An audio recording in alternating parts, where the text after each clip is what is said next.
Questions of Doom.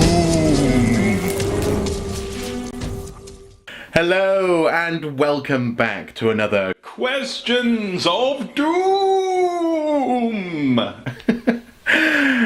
This sorry, that particular echo got me giggling.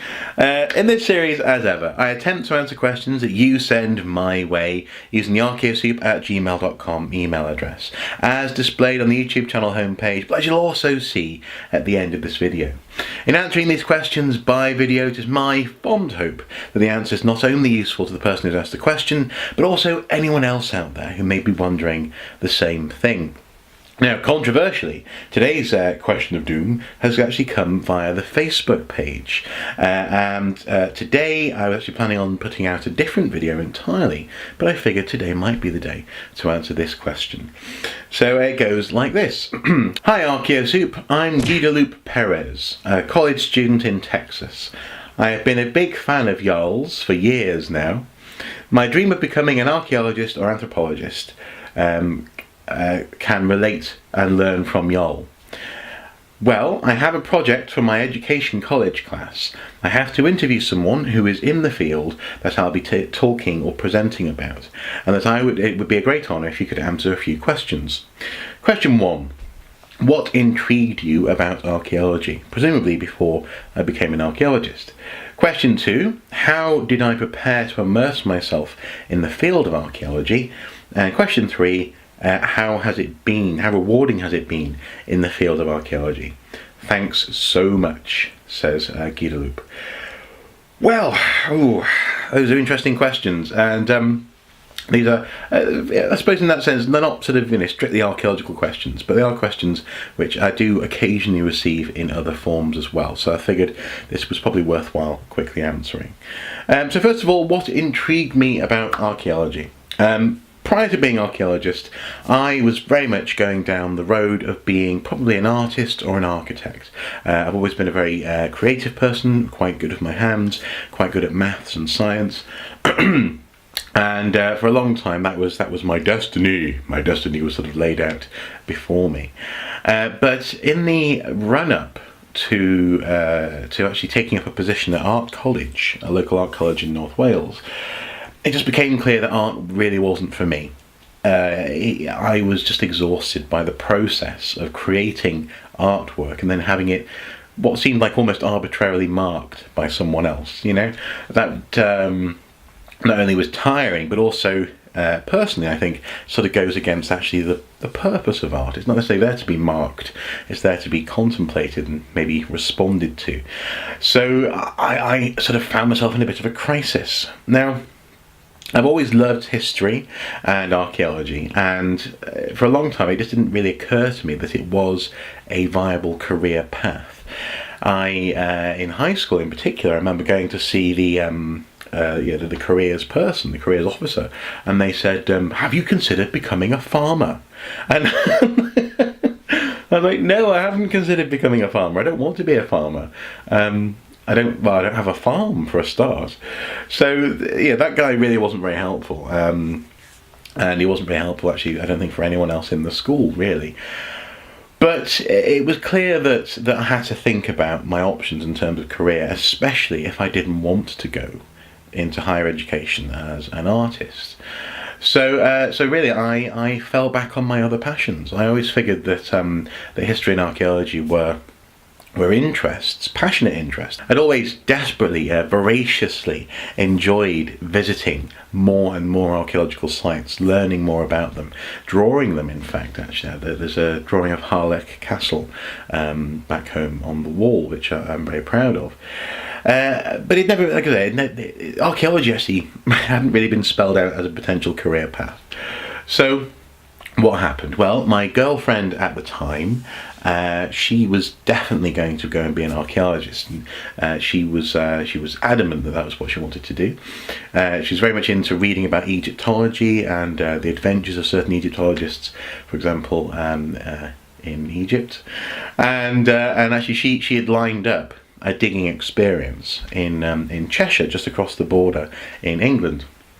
So my preparation was, I suppose, first of all, the realization that archaeology was a viable career, actually did exist as a career option, and then actually going and trying it out. So I went and tried out at a site called Poulton Abbey, and it was a very, very interesting place. I believe a couple of years later, a Time team went and filmed there.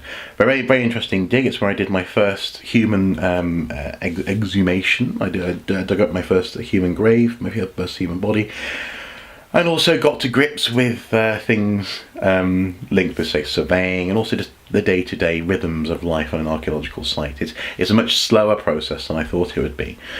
So that was interesting, and then so I went away with a bit more of a sense of what I wanted to do, and then all I had to do was apply. So I ended up having a gap year. So instead of going straight into college, there was like essentially an academic year where I wasn't doing anything. So I went and worked at my local Blockbuster, and I got into my first choice university for the archaeology course without any problem. So from there, it was quite clear. And I haven't really looked back. In some ways, I'm surprised that I hadn't thought about archaeology as a career sooner. But that's just the way life goes sometimes. And I'm so glad that I listened to myself. I'm so glad that I did listen to that little voice that was saying, "Are you sure you want to be an artist? Because, I don't know, maybe it's just not for you." And it turns out that that little voice was right. And archaeology has been a very rewarding, very fulfilling career, and I suppose academic pursuit and choice. Now, I suppose I've answered two questions there: what intrigued me, and also how did I prepare myself. But I suppose just to go very quickly back to the question of what intrigued me about archaeology. What has always intrigued me about archaeology is the fact that it is a physical anchor to the past. The definition of archaeology is that it's this study of physical remains and also environmental remains left here by people in the past to try and understand how they were living. And that sounds like a very dry definition, but that's also the I suppose the central thing that intrigues me about it is that we are sifting through other people's rubbish, trying to figure something out about them. I've always been a bit of a people watcher, whether I was drawing them as a younger man or whether I was just observing human interactions, life, social norms, this kind of thing. And to put that into an archaeological context and use archaeological information and data and also the scientific methods surrounding that was and still is a very intriguing process to me. And actually, in some ways, the process is one of my passions. I love thinking about how it is that archaeologists reconstruct the past, almost as much as I love actually thinking about what it is that's been found. I really actually do enjoy the philosophy of archaeology as well, and how it is that archaeologists make these assertions about the past, and whether or not those assertions are valid, because it's always worthwhile having that, what we call a reflexive relationship between what is said and how it is said, and how we come to those conclusions. Reflexivity is a very sort of very academic word. It's a word actually which used to drive me nuts. I hate having to do reflexive essays. I always used to hate that in university. Write a reflexive essay on the relationship between stone tools and cognitive archaeology. But it's true, actually, having that process of going back and forth between conclusions, methodology, evidence, and assumptions is a very, very fruitful thing to do. And that intrigues me as much as the learning about people. So hopefully that's those two questions answered now. And finally, how rewarding has it been in the field of archaeology? Ooh, that's a difficult one to answer, because it's both, and there is an immediate answer. The immediate answer is extraordinarily rewarding. The most rewarding thing I've ever done.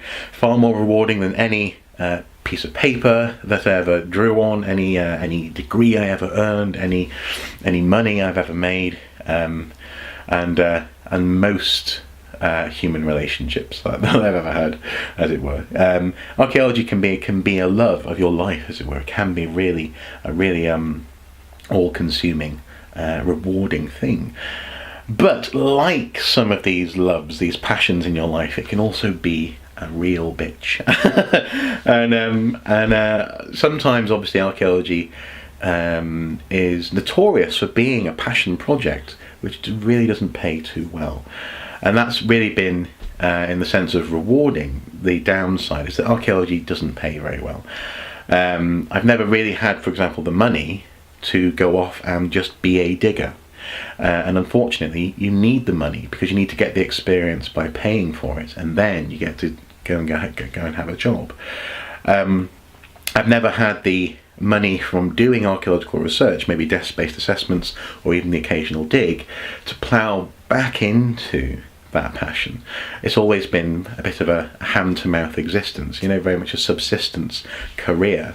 And it really wasn't until I started with Archaeology that the potential, and it still is only really potential, for getting out of that cycle existed. I'm starting to have the far off distant dream of being able to plough some of this stuff back into being an archaeologist, and also actually back into it itself, into Archaeology. The occasional bit of money or reward which isn't swallowed up by living, and at the moment it's all swallowed up by living, really. When it does come along, can afford that, and then can sort of build up those other rewards that I was talking about, how personally edifying archaeology can be.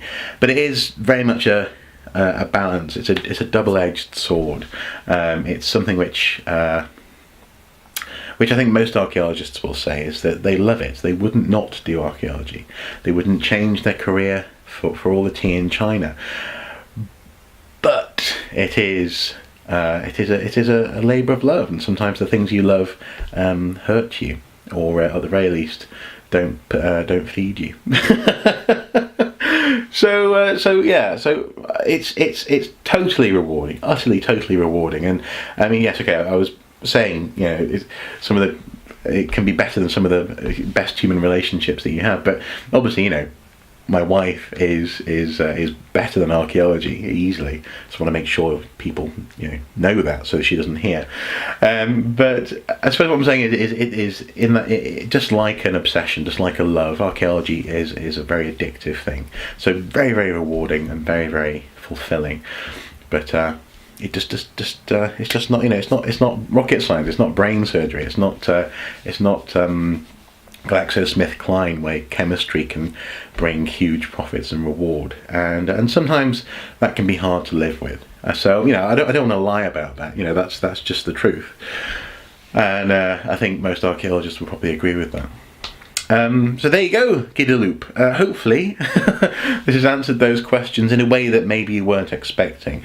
I assume you're just expecting me to sort of hammer out a quick written response, but it would have been lengthy and would have might have hit return too soon, and then had to send it in a second part as well on the Facebook Messenger. So I figured, why not just record a video, get it out of the way, and then anyone else who's wondering some of these same questions will have those questions answered. Nonetheless, as ever, hopefully you guys have found this interesting. If you have any questions or comments, please do comment below. And as I say, my wife is the love of my life. Don't tell her otherwise. Nonetheless, hopefully you're all doing well, and as ever, until next time, do take care. Bye bye.